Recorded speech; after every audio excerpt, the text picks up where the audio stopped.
안녕하세요. 설현욱입니다. 오늘은 2월 10일 월요일 저녁 시간입니다. 그래서 오늘은 남성의 크기에 대해서 말씀을 드리겠어요. 소위 해서 피넛 사이즈에 대해서 얘기하는 거죠.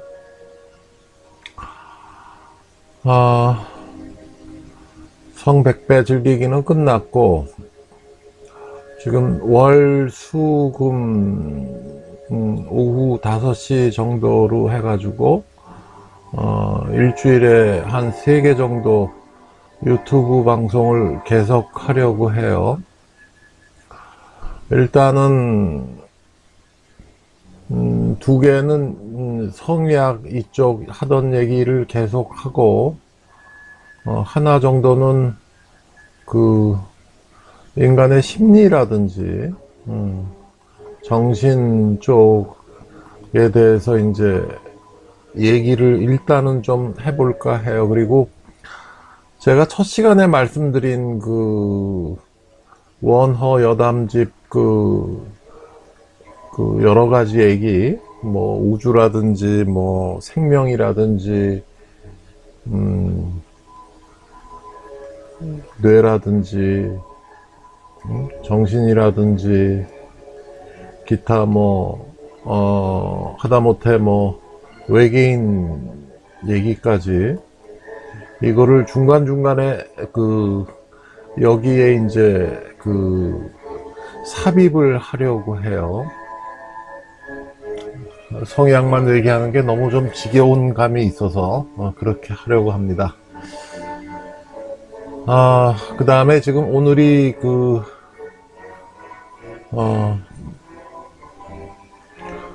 오늘이 2월 10일 월요일인데, 지금 코로나 바이러스 문제가 되게 심각해졌죠. 그래서 이거는 지금, 제가 조선일보 댓글에 쓴 게 15년 동안 쓴 게 이제 되게 1년에 책 한 권씩 지금 15년 동안 원고지 35,000장 분량이랬잖아요. 그래서 코로나 바이러스에 대해서 지난 며칠 동안 쓴 거에 대해서 중요한 거를 추려왔어요. 그래서 2월 7일 날, 이건 금요일 날인데, 코로나 바이러스는 우한 생화학 무기연구소에서 유출이 된 거 아니냐. 거기에 석정렬라는 인민군 여군 소장 등이 관여를 해가지고 실험실 관리 체계에 문제가 많았다는 거죠. 실험실 레벨 4인데 이게 이제 레벨 3를 무리하게 이제 등급을 상향시켰는데, 외국 과학자들이 보기에 말도 안 된다고 하는 거를 이제 그 외국 학술 논문에 쓰고 했었죠. 실험용 동물들을 애완용으로 무단 방출하는 등의 관리 체계상 허점이 많았다. 원래 박쥐에 있는 바이러스는 인간에게 전염이 안 되는데 2015년부터 이 인민군 소장은 박쥐의 바이러스와 생제에서 추출한 사스 바이러스를 유전자 조합을 이용해서 코로나 바이러스를 만들어냈다는 그런 얘기가 있어요. 유튜브가 있고, 그 다음에 이거는 일요일날 제가 쓴 글인데, 2월 9일날 우한 폐렴에 대해서 이제 폭로를 한 구원구이라는 사람이 이제 미국에서 이제 폭로를 한 거죠. 사망자가 최소 몇백 명이 아니라 지금 5만 명 이상이고 확진자는 150만 명 정도 되는 거 아니냐. 중국 공산당은 이 바이러스가 미국과 CIA에서 온 것이라고 주장을 하는데, 이 바이러스는 동물에서 우한 시장에서 그 동물에서 사람에게로 전염된 것이 아니라 사람에게서 사람에게 건네진 것이라는 것이죠. 2주일 전에 중국 공산당도 이렇게 말했다고 하고, 리커창을 우한에 보내서 4만 6천 개의 병상을 만들었다. 우한에 있는 병상은 다 해서 53만 개, 15만 개의 병상을 추가로 만들려고 하는데, 그렇게 되면 우한에 거의 100만 개의 병상이 있는데 우한의 격리자는 5만 명이라고 사망자는 500명이라고 하는데 지금 우한에는 빈병상이 없다는 얘기를 지금 폭로를 하고 있어요. 사망자도 지금 이렇게 매년 중국 전역에서 213명, 259명 이렇게 딱 올라가는데 사망률이 2.1%씩 어떻게 딱딱 맞춰서 사망하느냐는 거죠. 5일 동안에 누가 딱 2.1%의 사망률로 통계 조작을 한다 이거죠. 병실도 그래요. 여러분들도 TV에서 본 적이 있겠지만, 만들어 놓는 병상이 무슨 감옥처럼 만들어 놨어요. 조그만 방에 이제 갇혀서 문도 못 열고 음식도 물도 없고, 화장터로 빨리 보내려고 하는 거 아니냐 하는 얘기를 하고 있고, 지금 우한에 있는 우한이라니까 좀 그렇다. 무한이죠. 무한, 한나라 한자죠. 이게 무한에 있는 그 다음에 이제 호북성이고, 호북성이죠. 호북을 이렇게 썼죠. 후베이를 호북성이라고 우리는 예전에 다 했었는데, 지금 시진핑이 아니라 중국식 우리나라식으로 입으면은 어떻게 돼요? 화장터 49곳이 일주일 동안 24시간 풀로 화장을 하는 이유인데, 수백만 명의 사람이 죽어가고 있는 게 아니냐. 2억 5천몇 명이 격리가 돼 있고, 이런 폭로를 하고 있어요. 상당히 이게 진실 같아요. 진실은 이게 내부 폭로자가 주로 이제 얘기하는 거죠.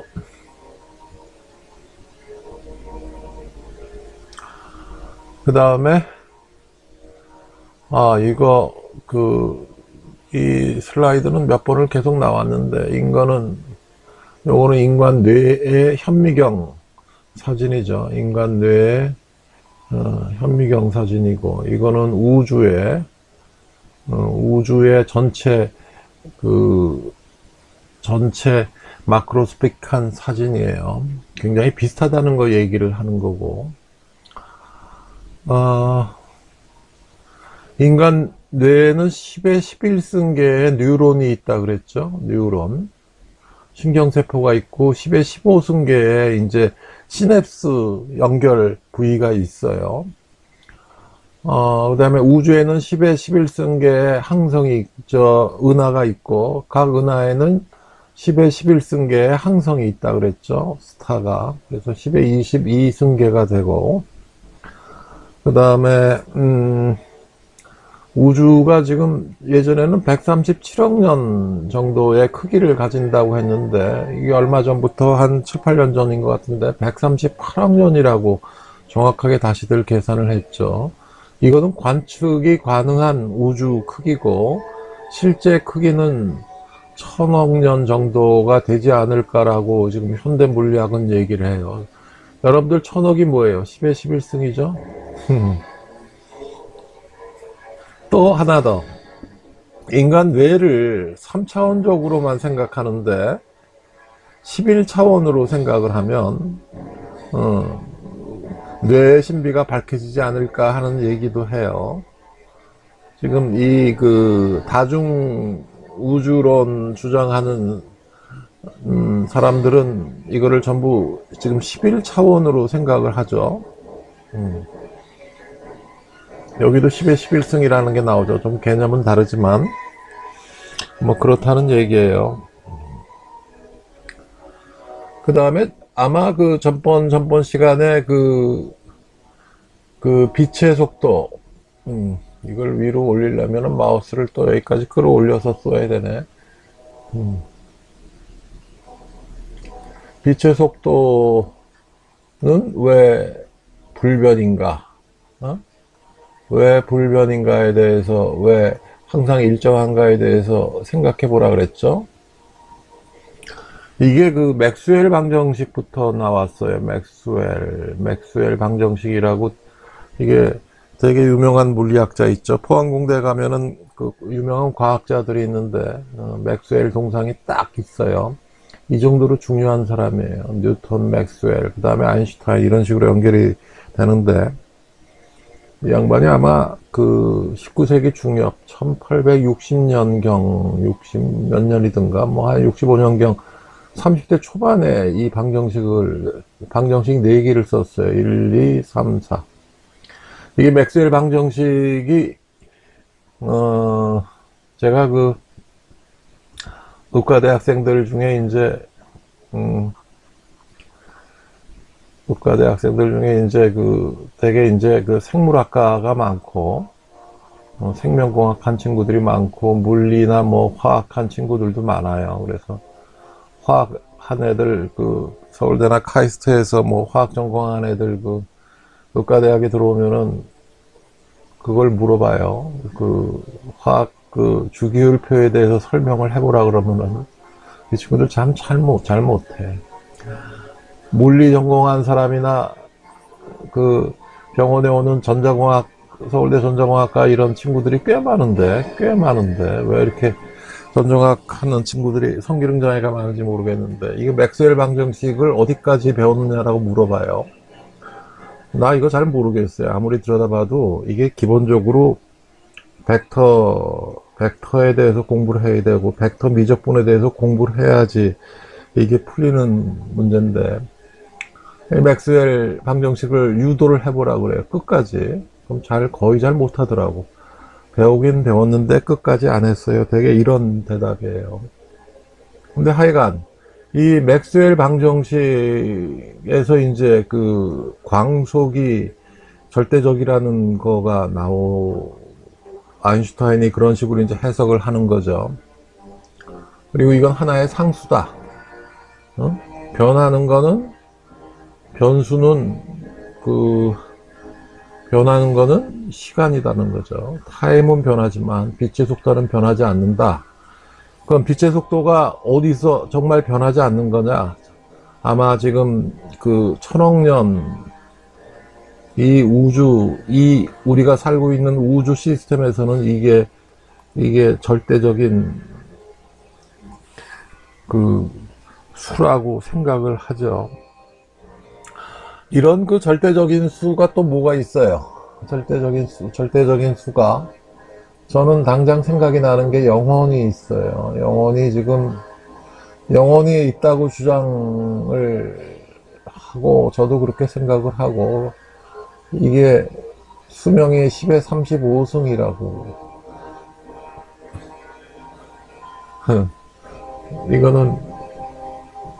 이거는 좀 문제가 있죠. 이거는 과학적 사실이 아니죠.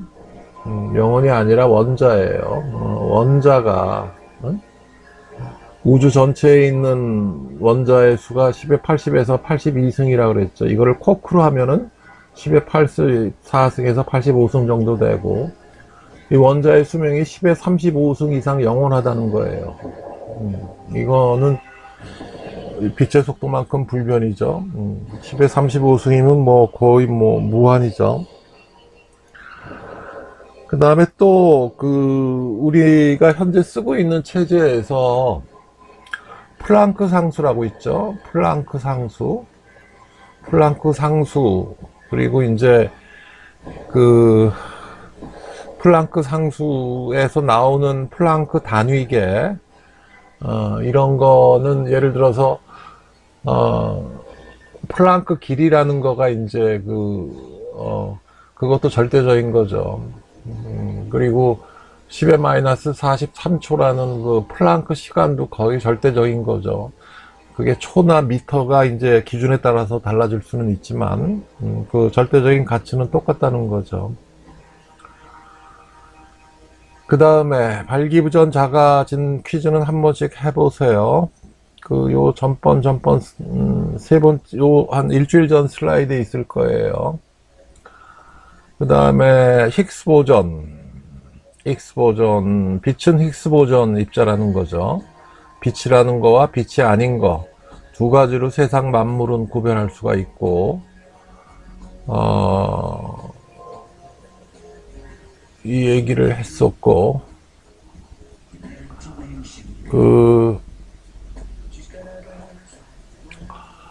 이게 우주 빅뱅이 일어났을 때 10에 뭐 마이너스 30초에 뭐 어떻게 되고 마이너스 43초에 어떻게 되고 이제 이렇게 얘기를 하잖아요. 그럴 때는 이제 이 현대 물리학이라는 게 대단한 게 10에 뭐 마이너스 30승 마이너스 43승 뭐 초 이 단위에서는 처음에는 그 힉스 보존만 있었다는 거죠. 이게 근원적인 입자예요.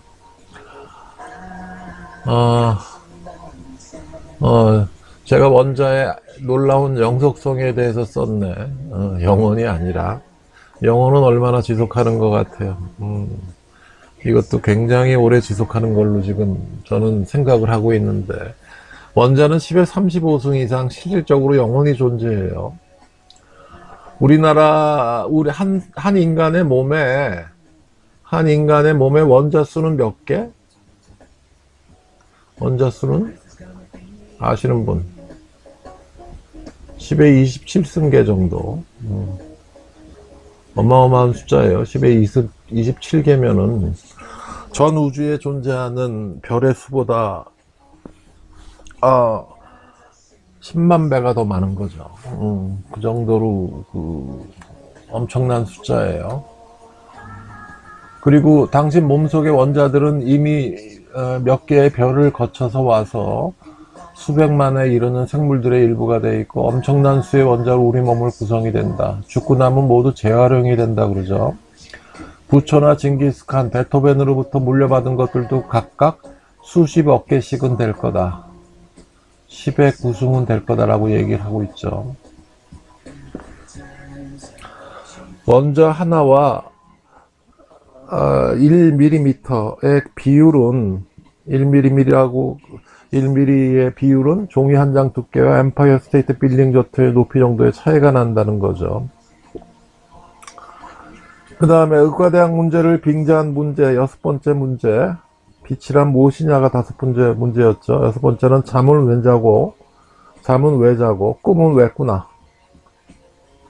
이거는 의과대학 본과 3학년쯤 돼가지고 신경정신과를 배우면 되게 쉬운 문제인데, 다음 시간에 할게요.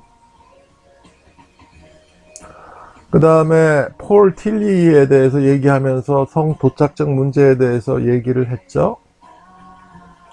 히틀러에 대해서 얘기하면서 이제 성도착증이 좀 심각해지면 이거는 수백만 명이 학살이 될 만큼 문제가 심각해진다는 거죠. 그런 성격적인 장애가.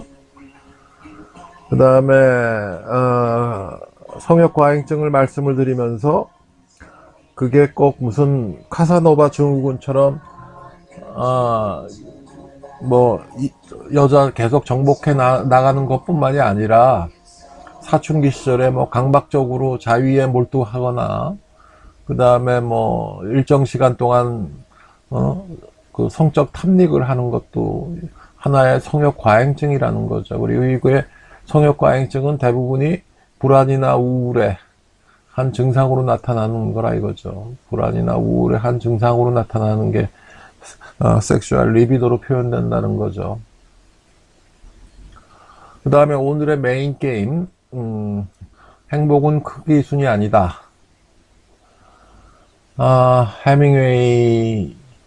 어니스트 해밍웨이는 미국 남성의 대표적인 특성을 갖춘 인물이었다. 호탕함, 박력, 모험 등을 상징하는 해밍웨이. 다면적 인성검사라고 있어요. 다면적 인성검사라고 있는데, 멀티페이싱 미네소타 퍼스널리티 인벤토리, MMPA라고 그러죠. 이게 지금 지난 몇십 년 동안 실질적으로 쓰는 거의 유일한 객관적인 심리검사예요. 딱 하면은 363문항이나 500문제 넘는 거, 저는 363문항을 주로 하는데, 이거를 하면은 이제 객관적으로 그래프가 이렇게 표시돼서 나와요. 그러면은 이 사람이 이렇게 있으면, 여기는 이제 밸리디티 스케일이라 그래가지고, LFK라 그래가지고 거짓말을 하느냐, 그 다음에 사고에 장애가 심하냐, 거꾸로 나오면 그 사고의 혼란이 심한 거고, 이건 얼마나 방어적으로 대답을 했냐, 밸리디티 스케일이 있고, 그 다음에 클리니컬 스케일이 설명을 한 2, 3분 해야 되겠네. 이거는 클리니컬 스케일이 이제 처음에는 HS, 두 번째는 디프레션, 세 번째는 히스테리아, 네 번째는 PD, 다섯 번째는 MF, 그 다음에 여섯 번째는 PA, 일곱 번째는 PT, 여덟 번째는 SC, 아홉 번째는 MA, 열 번째는 SI, 이렇게 클리니컬 스케일로 진행이 돼요. 그래서 이제 이게 여기 보면 여기가 50점이고 여기가 70점이고 여기가 30점이면 뭐 그래프가 이렇게 나오잖아요. 뭐 이렇게 나와가지고 이렇게 나오고 그러면은 뭐 이렇게 나온단 말이에요. 그러면은 여기가 예를 들어서 PA 여섯 번째 항목인 PA가 예를 들어서 72점이 나왔다. 그러면은 이거는 200명의 1등일 정도로 편집성 장애예요. 파라노이드 디스오더라는 거죠. 정신분열증 초기 증상이거나, 그 다음에 예를 들어서 다섯 번째 항목인 머스큘린 피미니티 항목이 뭐 오늘 환자도 75가 나오는데, 그러면은 이거 한 80점이 1000명에 한 명선이니까 한 500명의 1등일 정도로 페미나인하다는 거죠. 여성적이라는 거예요. 남자가 좀 호탕함, 박력, 모험심 이런 게 있어야 되는데 이런 게 없다는 거죠.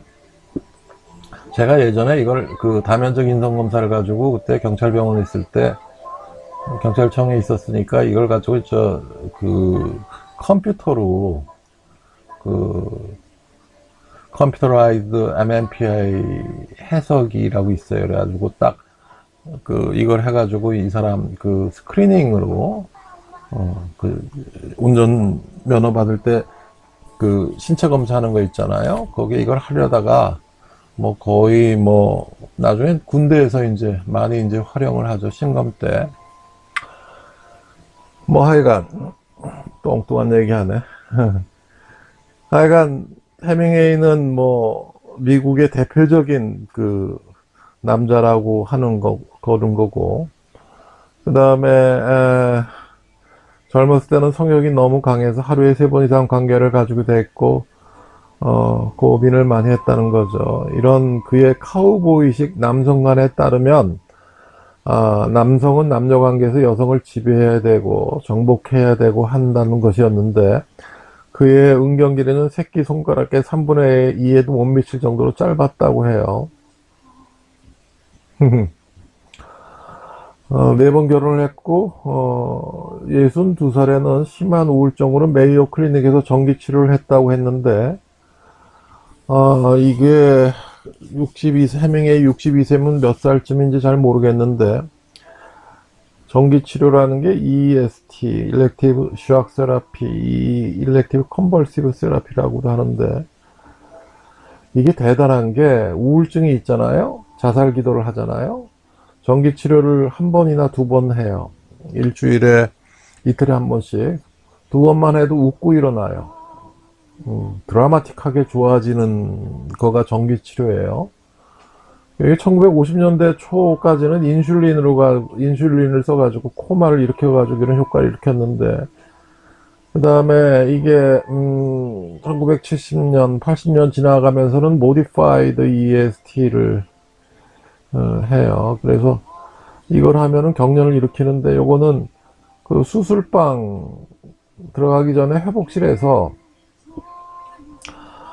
산소 공급이 되는 회복실에서 토니켓으로 그 보통 그 혈압보다 한 50 정도 위로 토니켓을 강하게 감아서, 이렇게 팔이 있으면 여기다 토니켓을 감아서 여기다 주사를 놔요.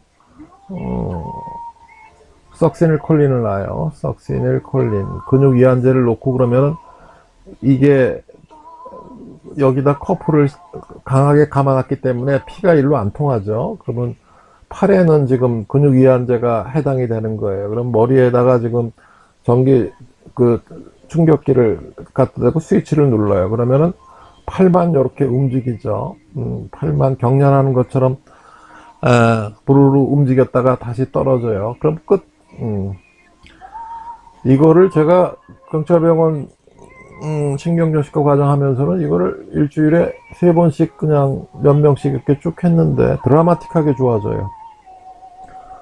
이게 그 우울증하고 정신분열증하고 구별하는 하나의 방법이기도 해요. 이게 두 개가 겹쳐 있는 경우가 많은데 뭐 이런 얘기예요. 이 사람 정신분열증으로 뭐 10년 20년 동안 온갖 정신병원을 돌아다니면서 치료를 도저히 치료가 안 되는데 정기치료를 2번만 했더니 증상이 거의 완치가 됐다. 이거는 우울증 환자예요. 그래서 예전 이 얘기를 좀 더 할게요. 제가 전공의 시절이니까 82년경 전공이 한 2년차 정도 때 서울대학병원에 신경정신과에 과거 입원했던 한 30년 40년 된 차트를 전부 찾았어요. 이렇게 겹치는 환자가 얼마나 될까 그랬더니 이게 예를 들어서 저희가 정동장애나 조울증이라고 하는 그 우울증 계통의 그 병이고 이쪽이 정신분열증이라고 그러면 이렇게 겹치는 그룹이 꽤 많아요. 거의 한 3분의 1 이 정도로 많은데 다 주요 정동장애였다는 거죠. 정신분열증의 3분의 1 이상이 정동장애가 아니었느냐 라고 이제 그때 이제 한참 뭐 의사들 뭐 학생들까지 몇십 명 모아놓고 떠들던 기억이 나는데 이러더니 이게 1980년도 초에 가서는 아마 초였을 거예요. DSM-3가 나오고 4가 나오기 전이니까 그때 가서 정신분열증 기준이 좀 바뀌었어요. 정동형 정신분열증이라는 게 주요 우울증으로 다 넘어가 버렸죠. 다른 나라의 의사들도 어느 정도 그걸 짐작을 했었다는 얘기죠. 그러니까 자살 환자를 그걸 약을 주면은 항우울제를 줘가지고 이걸 치료하려고 그러면은 최소한 2, 3주일 이상이 걸려요. 그러면 2, 3주일 동안 그 위험에서 어떻게 있어요? 갑자기 뛰어내리고 갑자기 그 침대 낮은 거에도 목 매달고 그러는데 전기치료를 해줘야 돼요. 이거를 그 의사들이 귀찮아서 잘 안 하려고 하는 측면이 있고 자신이 없으니까는 자꾸만 이걸 안 하는데 이건 하나의 직무유기라는 거죠. 해밍웨이가 그러니까 대표적인 카우보이식 대표적인 미국의 남성이 은경 사이즈는 새끼손가락 3분의 2도 안 됐다 이거죠.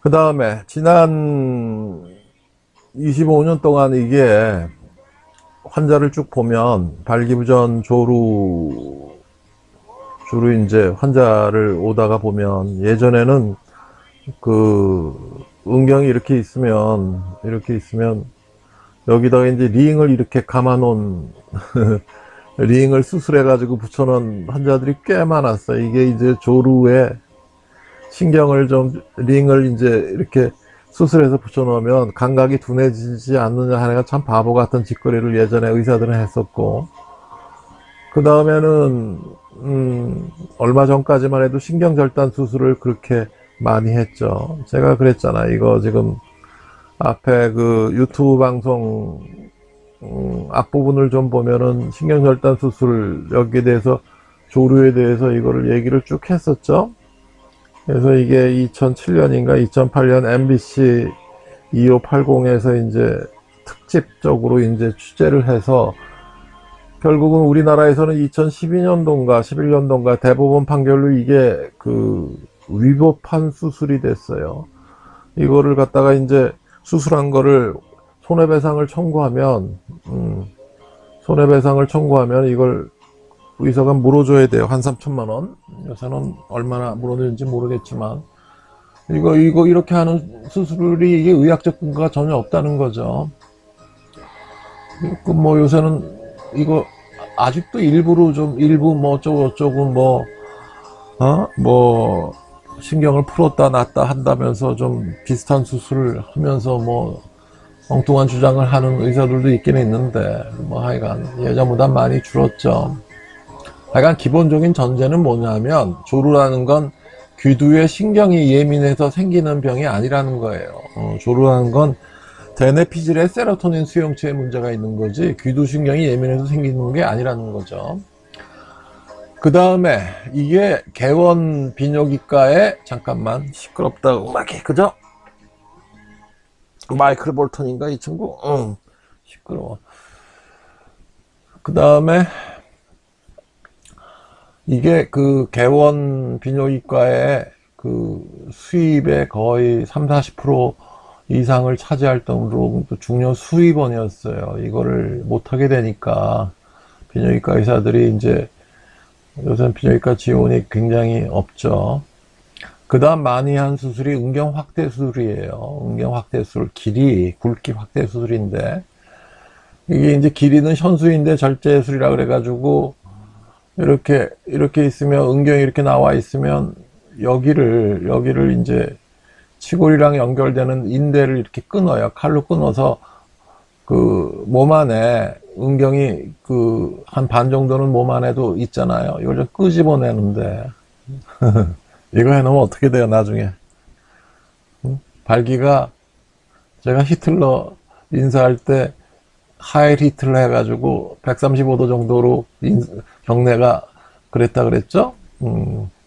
이게 이렇게 안 되죠. 그리고 이게 1-2cm 끄집어내가지고는 이거 굉장히 문제가 돼요.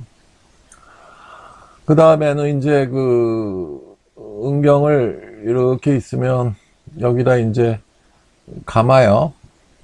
뭘 감았느냐, 자기 엉덩이 피부를 갖다가, 잘라가지고 이렇게 감아요. 이렇게 되면 어떻게 돼요? 두께는 굵어지지만, 이거, 저는 발기부전 치료하러 왔는데 이렇게 한 환자 안 봤어요. 이게 왜냐하면, 이게 발기유발제 주사가 되게 아주 가느다란 침 31게이지 정도를 쓰는데, 이런 환자는 꼭 29게이지 이상을 써야 되고, 이게 주사 치료가 곤란한 경우가 되게 많아요. 엉망으로 만들어 놓는다고. 이거 그리고 자기 엉덩이 그 지방을 갖다가 어쩌고 저쩌고 이식한다고 난리를 부르는데 이거 다 흡수가 돼요. 나중엔 꽝이에요. 인공진 필러 넣는다? 이것도 웃기는 얘기고. 그 다음에 여기에 필러 넣는 건 더 안 좋아요. 은경 해면체가 손상을 입는다고요.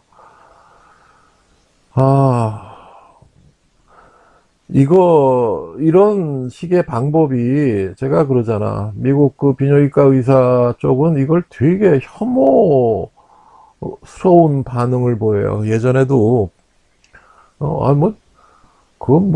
그런 수술을 브라질 일부에서 한다는 모양인데, 자기는 생각하기에 정말 웃기는 의사들이라고, 그렇게 뒷골목 수술이라고 하는 걸 갖다가 왜 우리나라 비뇨기과 의사들은 이런 식으로 그 자기 자신을 격하는지 모르겠어. 여러분들 미국 비뇨기과가 우롤로지가 얼마나 그 대단한 의사인 줄 아세요? 여기는 레이던트 과정이 평균 8년이에요. 응?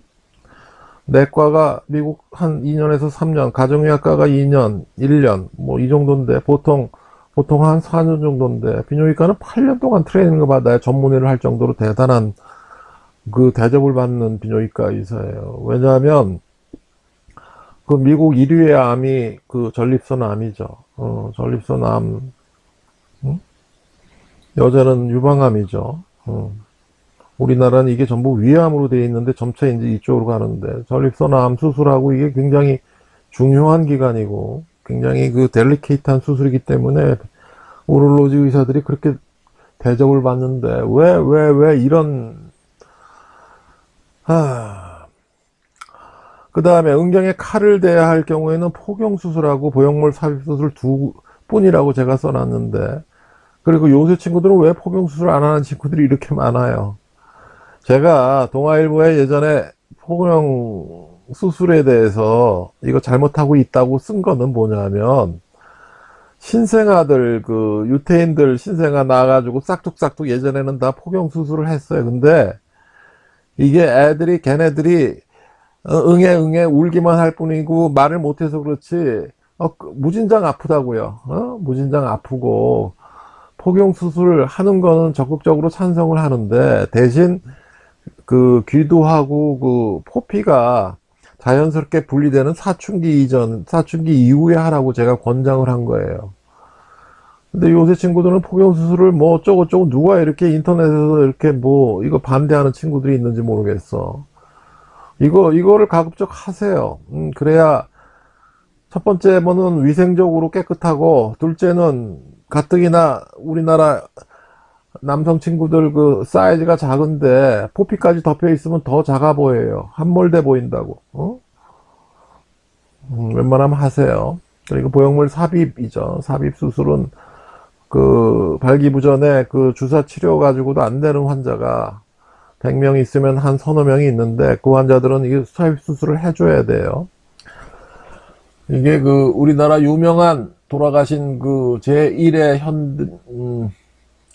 재벌가 그 회장님이 미국 가서 1980년 초반에 가서 수술하고 왔다는 소문이 있어요. 소문이. 그건 뭐, 웬 여자랑 관계를 해서 아들 낳으면은 사업체를 주고 딸 낳으면 병원 준다는 회장님. 대단한 박력이죠. 그 다음에 오늘은 시간이 지금 30분이 넘었나요? 어떻게 됐나요? 잘 모르겠네.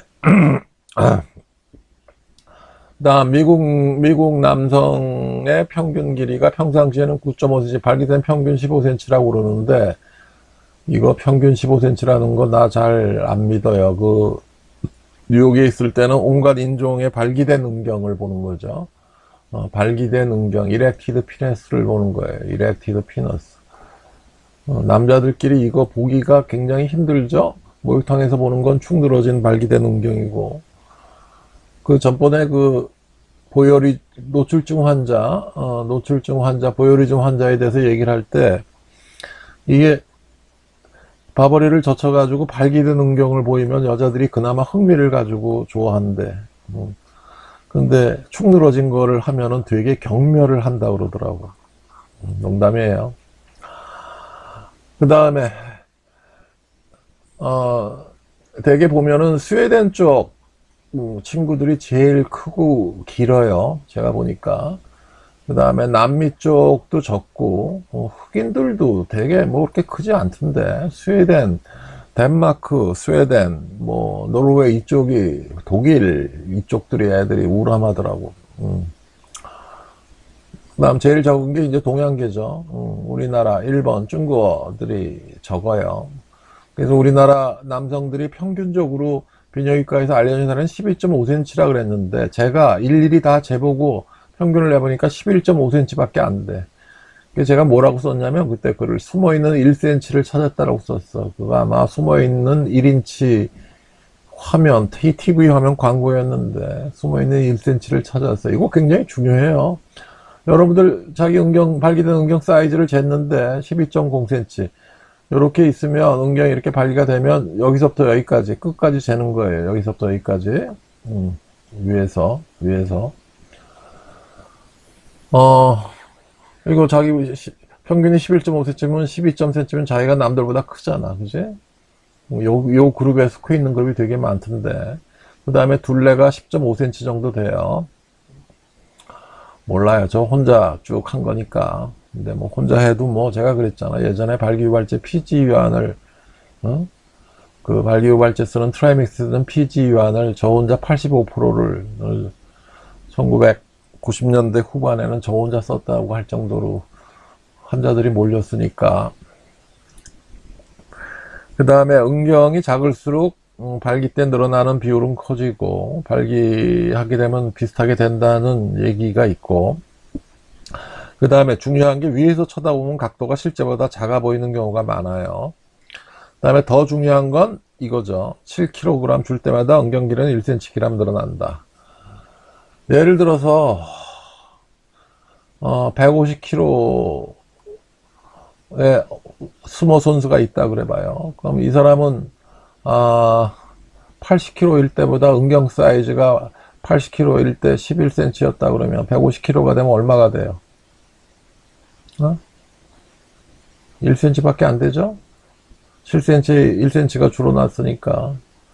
지금 그 북조선의 그 뚱땡이 친구, 몸무게가 150kg가 넘는다 그러죠? 그러면 500개 넘으면 뭐, 이것도 보이겠나, 이놈? 쉽게 그냥. 그 다음, 컨퀘스트 오브 파라다이스. 이거 한번, 쳐보시라 그랬죠? 아베 마리아 말씀드리면서, 디미니시 코드를 말씀을 드렸고,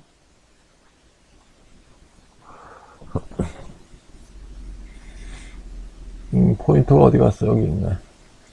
이거를 그 일반 피아노로 쳐도 되고, 근데 그 진료실에 있는 그 야마 디지털 피아노 한 400만원짜리인가? 거기에 그 위에다가는 그 카르마라고 이제 2000년도 이게 아마 그때 서수남 씨랑 같이 가서 샀었는데 2003년도 정도에 나왔던 건가? 코르그 카르마예요. 이거를 병원 옮기면서 왔다 갔다 잊어버려가지고 한 2년 전에 다시 이베이에서 주문을 했는데 카르마 거의 새 거를 이베이에서 얼마 주고 샀나? 한 60만원 밖에 안 준 것 같은데 예전에는 2003년도에 한 200만원 준 것 같은데 야마는 300만원인가 400만원인가 하여간 미디가 연결되는 거 이거 치면은 이 소리 정도 나와요. 이게 그 신세사이저라 그래가지고 최근 게 꼭 좋은 게 아니고 뭐 예전 게 더 좋다는 사람도 있고 이게 마치 그 오디오 시스템에도 적용이 되죠. 예전 1970년대 이전 그것만 찾아다니는 사람들이 많죠. 예전 게 좋은 경우도 꽤 많아요. 이걸 이렇게 미드로 연결하고 쳐보면 되게 좋아요. 그 다음에 캐논인데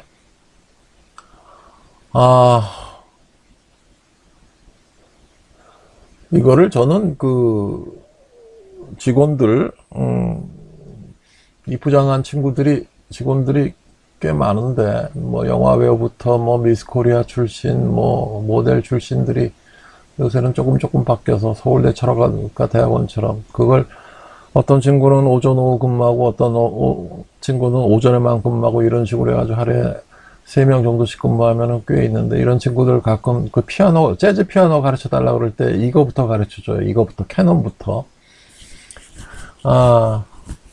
여기 보면 위에는 마우스 포인트가 또 어디 갔노? 여기 있나? 위에는 이거는 D장조고 파미레도 시도 이렇게 치면 돼요. 그대로 위에는 이거는 따라서 치면 돼. 여기가 좀 힘든데 요거 뭐 체르니 한 30번 중간 정도 치는 사람 다 따라서 치니까 문제는 이게 키포인트가 뭐냐면 이 반주가 똑같다는 거예요. 반주가 왼손이 한번 패턴을 해놓으면 이게 처음부터 끝까지 똑같이 가요. 여기서부터 여기까지 4마디씩. 그래서 내가 아까 써놨는데 여기 있다. 보면 왼손을 악보 읽을 줄 아는 사람은 레파라죠. 레파라를 누르고 그러면은 요게 기준이에요. 레도시라 솔파 솔라가 되죠. 솔파 솔라. 그래서 이것도 잘 모르겠다 그러면 여기다 써놨어요. 레파라를 눌러요. 그 다음에 A가 뭔지 모르겠다.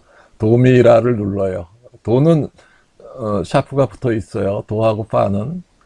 여기 보면은 중요한 게 오른손 엄지 그러니까 5번째 손가락 누르고 파를 3번째 손가락으로 누르고 라를 첫 번째 엄지로 왼손으로 누르면 요 엄지는 똑같다는 거예요. 그러면 레파라에서 도미라를 눌러요. 그 다음에 시레파 이거는 샤프가 또 되죠. 그 다음에 엄지는 또 똑같아요. 시레파에서 그 다섯 번째 손가락하고 세 번째 손가락만 하나씩 밑으로 가요. 하나씩 밑으로 가면은 라도파가 되고, 그 다음에 솔시레, G죠. 솔시레가 되고, 요것도 레는 똑같아요.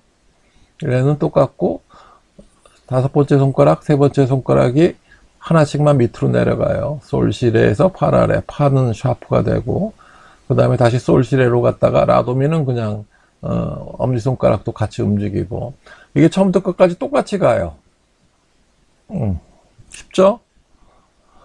조지 윈스턴이 예술의 전당 와서 캐논을 연주를 합디다. 그래서 제가 제일 로얄석 그 제일 좋은 왼쪽 앞에 거기서 로얄석이 비쌌으니까 1등석 정도 됐나? 거기서 이제 유심히 봤는데 소리가 엉망이에요. 소리가 너무 엉망이라서 이 친구는 또 무슨 뭐 와이셔츠도 안 입고 무슨 러닝샷 바람으로 와가지고 성의 없게 치더라고. 화가 나서 그래서 한 3번을 읽다가 거기 그 음향 담당하는 친구 저 기어 올라가서 왜 예술의 전당은 이렇게 피아노 소리가 나쁘냐고 항의를 한 적이 있어요. 뭐가 이렇게 소리가 안 좋냐고. 주제 넘은 짓이지만 이 현악기하고 피아노하고는 소리가 그 기준점이 달라요. 예술의 전당에 아마 현악기 세팅이 맞춰져 가지고 그러는데, 그래서 이제 오디오에도 이제 두 개를 동시에 잘 울리는 오디오가 그 힘들다 그러죠. 이거는 그 JBL 쪽 그 미국식 오디오는 피아노 소리가 아주 또랑또랑하게 나오고, 그 다음에 그 하베스 이런 쪽 같은 그 유럽 쪽 그 오디오나 스피커는 현악 소리가 좋다고 하는 건데, 오디오에 대해서 얘기하면 할 얘기가 되게 많은데, 뭐 하여간 어디까지 얘기하다 이렇게 됐노. 하여간 이걸 쳐보세요. 그 다음에 제가 이 그 악기에 대해서 써놓은 게,